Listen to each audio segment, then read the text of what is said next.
So guys, welcome to the cult of wrestling. अब देखिए, सबसे पहले बात करते हैं मंडे नाइट रो के आफ्टर मैच के बारे में। आज का मंडे नाइट रो कैसा लगा मुझे बताइए जरूर, बिकॉज रेसलमेनिया के बाद का जो रो था वो मुझे पसंद नहीं आया। आई एम सॉरी, मैं सीरियस बोलता हूँ, मुझे पसंद नहीं आया था लास्ट वीक का रो। लेकिन अगर आज की बात करूँ तो भाई आज का रो मेरे को कैसा लगा। तो देखिए भाई, जैसा मैंने कहा था ना आपको वैसा ही हुआ। मैंने कहा था आपको कि सेथ रोलिंस, पॉल हेमन, अगर ये दोनों साथ में आते हैं तो दोनों के लिए कुछ भी नहीं होगा। सेथ रोलिंस एक अलग कैरेक्टर है, पॉल हेमन एक अलग कैरेक्टर है, दोनों की नहीं बनती। दोनों की वो जोड़ी नहीं पसंद है भाई। मैं कह चुका था वीडियो में चिल्ला चिल्ला के, रेसलमेनिया से पहले कहा था भाई अगर दोनों का अलाइन हो गया तो मजा नहीं आएगा। आज अगर आपने मंडे नाइट रो को देखा, एक्सपीरियंस किया और आप मेरी बात से सहमति रखेंगे कि जब सेथ रोलिंस, पॉल हेमन ये दोनों आते हैं वो मजा नहीं आता, वो एक्साइटमेंट नहीं आता। बिकॉज अभी ब्रोन ब्रेकर की बात नहीं करूंगा, वो एक नया बंदा, उसको साइड करूंगा। लेकिन Paul Heyman and Seth Rollins ये दोनों साथ आते हैं। अब मेरे को सिर्फ इतना बता दीजिए भाई, क्या आपको मजा आया? पॉल हेमन भाई एक वो बंदा है जो किसी सुपरस्टार के साथ आ जाए तो उसका करियर बना देता है।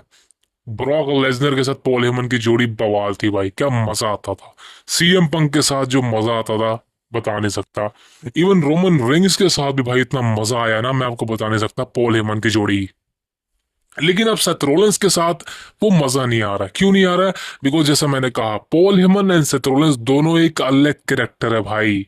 सेथ रोलिंस वो बंदा है जो अपने दम पे यहां तक पहुंचा है, उसको किसी टीम की, किसी अलाइन की जरूरत नहीं पड़ी। लेकिन इसका मतलब ये नहीं कि वो पॉल हेमन के साथ आ नहीं सकता। बट द प्रॉब्लम इज कि पॉल हेमन ने हमेशा से उन क्लाइंट को मैनेज किया है जो, एक सबसे बड़ी बात है, वो एक हील फैक्शन है। लेकिन सेथ रोलिंस के यहाँ पे सेथ रोलिंस का पता नहीं चल रहा वो हील है या बेबी फेज है। बिकॉज ऑडियंस की तरफ से तो भाई सेथ रोलिंस को हिट मिल नहीं रही। अगर डब्ल्यू कंपनी दिखा रही है कि रोलेंस हील बन चुका है तो भाई उसको पूरा हील बनाइए, प्रॉपर हील बनाइए। आप क्या कर रहे हैं मेरे को समझ नहीं आ रहा। ट्रिपल एच क्या कर रहा है वही समझ नहीं आ रहा। रॉयल रंबल में लगा था कि रोलेंस का हील टर्न हो चुका है, लेकिन हील टर्न हुआ ही नहीं था। वो जस्ट रोमन रेस पे अटैक था, पंक पे अटैक था। लेकिन अब जो चीजें हो रही हैं उसको देख के साफ पता लग चुका है कि रेसलमेनिया नाइट वन में शौक देने के लिए, मैच को बढ़िया बनाने के लिए रोलेंस और पॉल हेमन को एक साथ लाया गया है। और मैं आपको लिख के दे सकता हूँ, मैं आपको लिख के दे सकता हूँ कि ये जो जोड़ी है ना, Paul Heyman, Seth Rollins and Bron Breakker की, इसमें सेथ रोलेंस का पत्ता कटने वाला है बहुत जल्दी। बहुत जल्दी पत्ता कटने वाला है सेथ रोलेंस का। बिकॉज सेथ रोलेंस सूट नहीं कर रहा इस टीम के अंदर। रोलेंस किसी भी एंगल से सूट ही नहीं कर रहा भाई। ब्रोन ब्रेकर डिस्ट्रॉय कर रहा है बंदे, वो अच्छा लग रहा है। पॉल हेमन, बल्कि पॉल हेमन को माइक पे बोलना चाहिए, वो कुछ बोलता ही नहीं है। भाई आज पॉल हेमन जिस तरह से खड़ा था सेथ रोलिंस के पीछे, वो ऐसे लग रहा था भाई पॉल हेमन कर क्या रहा है। भाई पॉल हेमन को हम ब्रॉक लेसनर के साथ देखते थे, सीएम पंक के साथ देखते थे, इवन रोमन रेंस के साथ देखते थे। लेकिन राइट नाउ भाई पॉल हेमन क्या कर रहा है सेथ रोलिंस के साथ समझ नहीं आ रहा है। ऐसा लग रहा है भाई पॉल हेमन को जबरदस्ती सेथ रोलिंस के साथ डाला गया है। मुझे लग रहा है कि पॉल हेमन खुश नहीं है इस चीज से। बिकॉज पॉल हेमन को ही पता है भाई सेथ रोलिंस एक ऑलरेडी क्रेडिट सुपरस्टार है, उसको किसी मेरी हेल्प की नीड नहीं है। तो भाई Bron Breakker and Paul Heyman, अभी यही दोनों की जोड़ी होने वाली है जो फ्यूचर तक जाने वाली है। ब्रोन ब्रेकर और पॉल हेमन की अलाइन आपको पहले भी पता चल चुकी है, ये दोनों साथ में आने वाले हैं। लेकिन अब फाइनली दोस्तों यही दोनों रहने वाले हैं। सेथ रोलेंस का पत्ता कटेगा। बिकॉज जैसे मैंने कहा कि रोलेंस सूट नहीं कर रहा है और रोलेंस को वो हिट नहीं मिल रही है। रोलेंस को वो मतलब एक नफरत वाली चीजों से लोग नहीं दिख रहे हैं। बिकॉज रोलेंस एक अच्छा सुपरस्टार है, उसको लोग पसंद करते हैं, लेकिन वो हील कैरेक्टर उस पर जच नहीं रहा है। तो मेरे को नहीं लगता कि ये जो पॉल हेमन वाली लाइन है, वाइजमैन, अभी भी वाइजमैन। और आज सैमी जेन ने बहुत सही चीज बोली। सैमी जेन ने बोला कि भाई रोलेंस तू क्या कर रहा है? तू रोमन रिंग्स को, सीएम पंक को तू हरा के आया है, लेकिन तू वही कर रहा है जो उन दोनों ने किया था। पॉल हेमन को वाइजमैन बना के तू भी वही कर रहा है। तू जेलस ही है, तू तू तू उनसे जेलस था क्या? तभी तू ये सब कर रहा है। तो सैमी जेन का भाई पॉइंट समझ में आ गया आज। सैमी जेन ने बहुत अच्छा पॉइंट रखा है।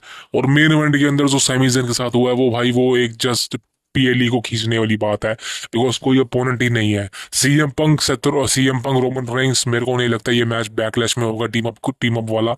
ये मैच मेरे को लगता है कि समर स्लैम या उससे पहले सऊदी के इवेंट में हो सकता है। मेरे को लगता है जो जून के आसपास होने वाला है। तो अभी तो भूल जाइए कि सीएम पंग और रोमन रेंस का कुछ भी लेने देना इन दोनों से। लेकिन हाँ, Sami Zayn is the next opponent for Seth Rollins या फिर ब्रॉन ब्रेकर, मेरे को लगता है, जो आई थिंक ये आपको देखने को मिलने वाला बैकलैश के अंदर। That is the biggest thing. अब दोस्तों बात करना चाहता हूँ पैट मैकेफे के बारे में। देखिए, पैट मैकेफे के बारे में मैंने आपको कहा था कि भाई मैकेफे इज मेडिकली क्लियर्ड, मतलब कि पैट मैकेफे जो है मेडिकली क्लियर्ड है, वो रेसलिंग कर सकता है। लेकिन भाई आपको किसी ने बताया नहीं होगा, लोगों ने कहा कि गुंथर को टाइम ऑफ देने के लिए सब किया गया, लेकिन ऐसा नहीं है भाई, कोई टाइम ऑफ नहीं होता। Gunther versus PAT McAfee backlash में ऑफिशियल है, ये मैच होने वाला है। आज पैट मैकेफे ने चैलेंज कर दिया गुंथर को। अब मुझे नहीं पता है मैच बैकलैश में क्यों कराया गया, बिकॉज पैट मैकेफे को अगर करवानी थी रेसलिंग तो आई थिंक बड़े इवेंट में करवाते। चलो बैकलैश भी अच्छा इवेंट है, कोई दिक्कत नहीं, लेकिन बैकलैश अच्छा होगा भाई, इस बार अच्छे मैच कार्ड होने वाले, that is the biggest thing. अब दोस्तों बात करना चाहता हूँ रूसेव के बारे में। रूसेव के क्या प्लान है? देखिए, रूसेव के मैसिव प्लान है भाई। मैं आपको बताना चाहता हूँ रूसेव के अच्छे प्लान है, और रूसेव बहुत जल्दी आपको अच्छे पुश में देखने को मिलने वाला है। आई थिंक आप समझ सकते हैं कि रूसेव का पुश बहुत अच्छा होगा। आप मान सकते हैं कि रूसेव को एक वर्ल्ड टाइटल अपॉर्चुनिटी मिल सकती है बहुत जल्दी। मैं ये नहीं कह रहा जीतने वाला, लेकिन मिल सकती है। और रूसेव के कंधे में बहुत जल्दी आप इंटर कॉन्टिनेंटल चैंपियनशिप या फिर यूएस चैंपियनशिप देख सकते हैं। That is the biggest thing. अब दोस्तों बात करना चाहता हूँ last and final update is gonna be Uncle Howdy and the Wyatt Sicks faction including Alexa Bliss. अब देखिए, अलेक्सा ब्लिस का रिटर्न हुआ था रॉयल रंबल के अंदर, तो बेचारी को 3 महीने गायब कर दिया, रेसलमेनिया में तक में मैच नहीं दिया। तो क्या स्टोरी थी? स्टोरी दोस्तों ये थी कि अलेक्सा ब्लिस को अंकल हाउडी के साथ डाला जाने वाला, कंफर्म था भाई। अगर अलेक्सा ब्लिस अब चलेगी तो मेरे को लगता है कि डब्ल्यूडब्ल्यूई कंपनी को पता चल चुका कि अलेक्सा ब्लिस के लिए कोई प्लान ही नहीं है। और मेरे को एक बात समझ नहीं आ रही कि अलेक्सा ब्लिस को आप सिंगल अपोनेंट क्यों नहीं उतार, सिंगल रनर क्यों नहीं उतार रहे? मतलब अलेक्सा ब्लिस सिंगल क्यों नहीं खेल रही जैसे वो पहले किया करती थी? क्यों आप वही चीजें डाल रहे हो जो हो चुकी है? अब मुझे नहीं पता भाई ट्रिपल एच क्या चाह रहा है इस बारे में, लेकिन कंपनी क्या चाह रही है, लेकिन अलेक्सा ब्लिस एक वो डीवा है जो बवाल मचा सकती है दोबारा से। इसको सिर्फ एक मौका मिले। मैं समझ नहीं पा रहा भाई आप क्यों मौका नहीं दे रहे हो? क्या किसी ने मना किया है? क्या नेपोटिज्म चल रहा है कंपनी के अंदर? कोई अलेक्सा ब्लिस से हेट करता है? कोई कह रहा है कि अलेक्सा ब्लिस को चांस नहीं मिलना चाहिए? मैं तो समझ नहीं पा रहा भाई। मेरे को लगता है कि अलेक्सा ब्लिस से टैलेंटेड वुमेन डिवीजन में कोई नहीं है। मेरे को तो लगता है, मेरे को तो बेकी लिंच भी बेकार लगती है। सिर्फ Charlotte Flair and Alexa bliss, ये दोनों मेरे को लगती है टॉप के डिवा, इंक्लूडिंग बेली। भाई मेरे को नहीं समझ आ रहा कि ये अलेक्सा के साथ क्या हो रहा है। अब दोबारा से अंकल हाउडी के साथ अलेक्सा जाने वाली है। लेकिन मैं आपको लिख के दे सकता हूँ, लिख के रख लो कि ये अंकल हाउडी वाली जो चीज़ अलेक्सा के साथ करने वाले हैं, ये फ्लॉप होने वाली है। बताया जा रहा है कि अलेक्सा ब्लिस को वाइट सिक्स का लीडर बताने वाले हैं। भाई ये क्या है? क्या मजाक है क्या भाई? मेरे को तो मैं तो सही कहूँ भाई, अगर आपके पास प्लान्स नहीं है ना भाई, निकाल दो इनको। ये कहीं और जाके अपना काम कर लेंगे भाई। अलेक्सा ब्लिस अपना टाइम वेस्ट कर रही है और कुछ नहीं कर रही कंपनी के साथ। मेरे को तो लगता है कि अलेक्सा ब्लिस को ऑल एलिट रेसलिंग में चले जाना चाहिए भाई। जैसे टोनी स्टॉर्म कामयाब होगी है भाई, ये भी हो सकती है वहां पे जाके। लेकिन क्योंकि ये बहुत टैलेंटेड है, वेस्ट कर रही है कंपनी, इसको वेस्ट कर रही है भाई। आप चेल्सी ग्रीन जैसी, मैं क्या कहूँ उस बारे में, उसको मौके दे सकते हो, लेकिन हम अलेक्सा ब्लिस को बुक नहीं कर सकते रेसलमेनिया में। भाई क्या बात है मेरे भाई, क्या बात है भाई। सो क्या बोलूँ मैं इस बारे में। लेकिन अलेक्सा ब्लिस का दोस्तों यही अपडेट थे कि अंकल हाउडी के साथ मर्जिंग होने वाली है, और बहुत जल्दी आपको देखने को मिल सकती है। लेकिन I'm not excited, man. I'm not excited. I'm a fan of Alexa Bliss. I like Alexa Bliss. She's my favorite woman wrestler in WWE. But जो चीज़ें हो रही हैं उसको देख के तो भाई लग रहा है कि वॉश आउट हो रहा है अलेक्सा के साथ। अलेक्सा को खुद ही नहीं पता वो क्या कर रही है, उसको खुद ही नहीं पता कि कंपनी कैसे ट्रीट कर रही है उसको। सो आई डोंट थिंक सो ये कुछ फ्यूचर में अच्छे प्लान्स है अलेक्सा के लिए। सो मैं तो यही कहना चाहता हूँ एज अ फैन कि अलेक्सा को कंपनी को छोड़ देना चाहिए, या अपनी रिलीजिंग मांग लेनी चाहिए, बिकॉज ये कंपनी वेस्ट कर रही है अलेक्सा ब्लिस को। That is a biggest thing. See you tomorrow next, please subscribe it.